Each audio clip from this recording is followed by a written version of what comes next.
West Bengal board of primary education একটি notice জারি করেছে ডিএলএড ক্যান্ডিডেটদের ক্ষেত্রে। 30/9/2024 তারিখে সফল ডিএলএড ক্যান্ডিডেটদের একটি কনভোকেশনের মাধ্যমে সার্টিফিকেট প্রদান করা হবে।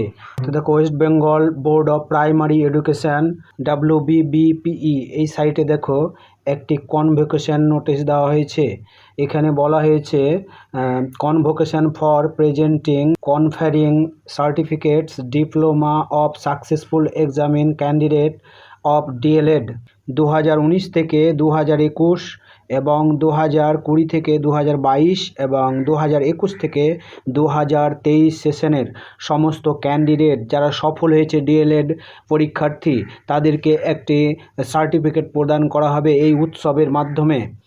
2 নম্বরে দেখো বলা হয়েছে every successful examined candidate DElEd 2019 থেকে 21, 2020 থেকে 22 এবং 2021 থেকে 23 সেশন সব ক্যান্ডিডেটদের রিকোয়েস্ট করা হয়েছে রেজিস্ট্রেশন করার জন্য। তাদের নাম রেজিস্ট্রেশন করার জন্যই এই কনভোকেশনে বলা হয়েছে, অর্থাৎ তারা অনলাইনের মাধ্যমে একটা রেজিস্ট্রেশন করতে বলা হয়েছে। এই রেজিস্ট্রেশন ফি কিন্তু 500 টাকা করে ক্যান্ডিডেটকে লাগবে, সেটা এর আগের নোটিফিকেশনেই বলা হয়েছিল।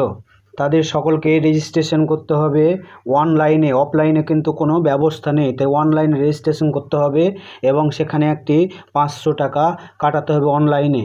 প্রত্যেক ক্যান্ডিডেটকে 30শে অক্টোবরের মধ্যে কিন্তু এই রেজিস্ট্রেশনটি কমপ্লিট করতে হবে।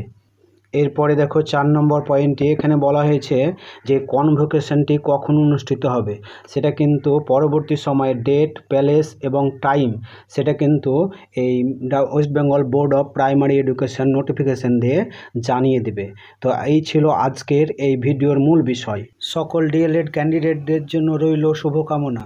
ভিডিওটি প্রথম থেকে শেষ পর্যন্ত দেখার জন্য ধন্যবাদ।